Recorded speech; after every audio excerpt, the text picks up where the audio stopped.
Alright, it's panic time for the opponent. But here come more unit drops, and this is where the Typhoon boat could get going, if he so desires. I go for Farseers because they beat boats, and they are a general very good support unit for my use case here, I think. Elite on the Phoenix so they can start hitting even harder. And EMP on the Farseers to counter potential techs that my opponent might drop. I sold the Stormcallers in the front. No way he's going to leave that as open anymore, I guess. Technically, I could try like pushing through here with a Wave or something like that. That would get the tower decently quickly, I assume. He is stonking, and he's just dropping more Typhoon. I think he sold the Saber. Well, here is Mech Rage and Shield Typhoons.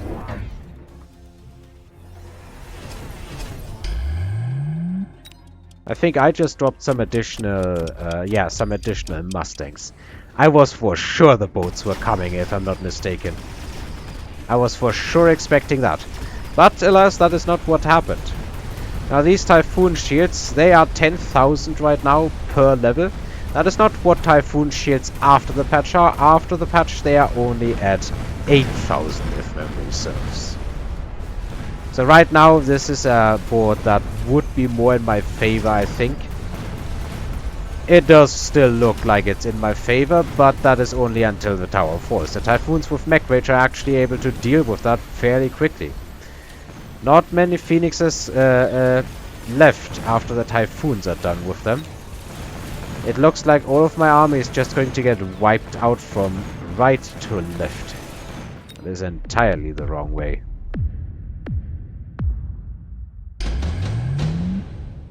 Right, what is the correct move here? Well, I do have an advantage. I do have a combat power that looped around.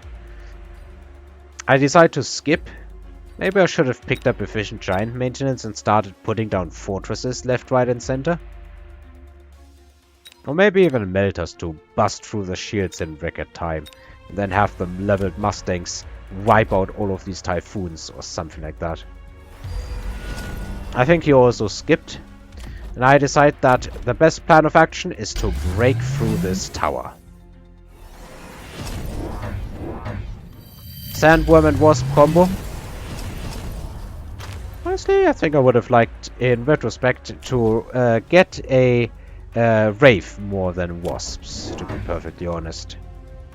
I would even have had the money, so no excuses on my part.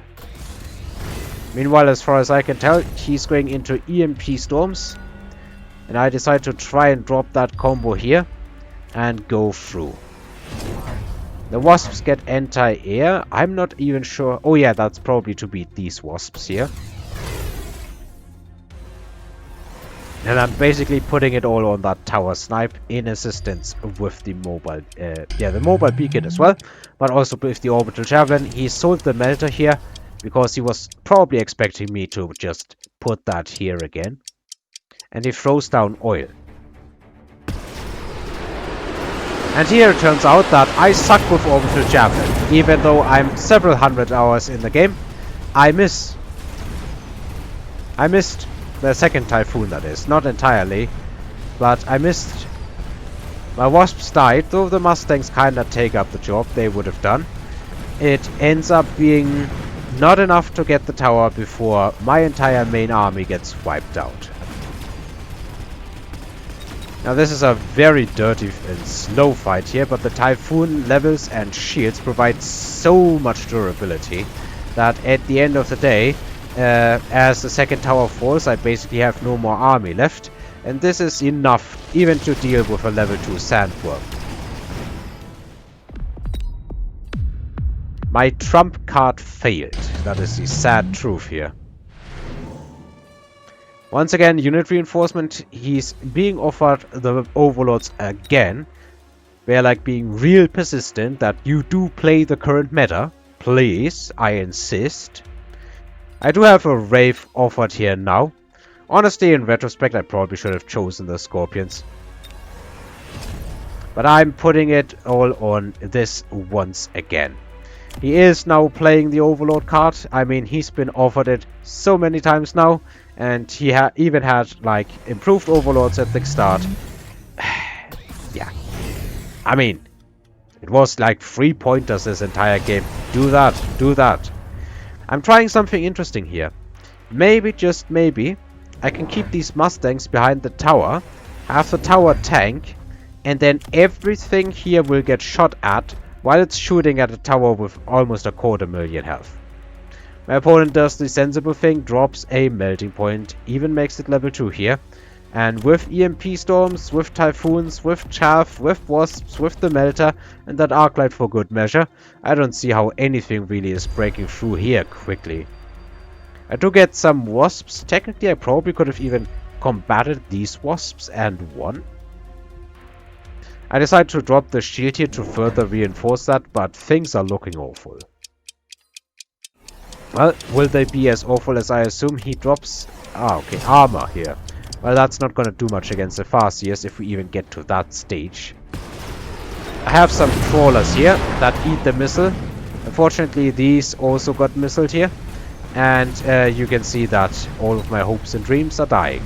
Even the oil is not slowing me far enough down. The Mustangs are still too fast and go in front of the tower.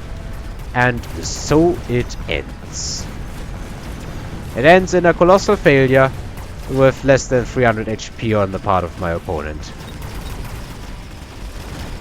Ouch!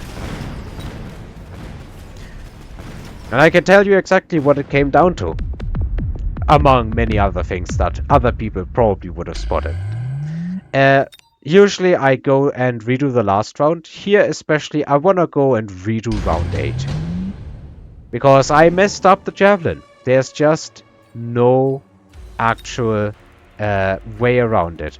Let me just quickly see once again what I did exactly, because I want to stick relatively close to that. So I bought a level 2 worm and some wasps. Hit all the buttons here and got anti-air, right? Alright. Let's just do that again in round 8 and see what happens. So skip here, throw the javelin in a spot where it will actually get some value with both typhoons. Then we go and hit all of these buttons. We elite recruit ourselves one worm and a wasp, and we give the wasp anti-air. And then they put those things here and beacon them straight into the tower. And then we see what will happen. I think I didn't sell anything or something like that. So now both typhoons get javelined. There is nothing really left here to even delay the wasp worm for any reasonable amount of time. Not that it would have necessarily even needed the wasps.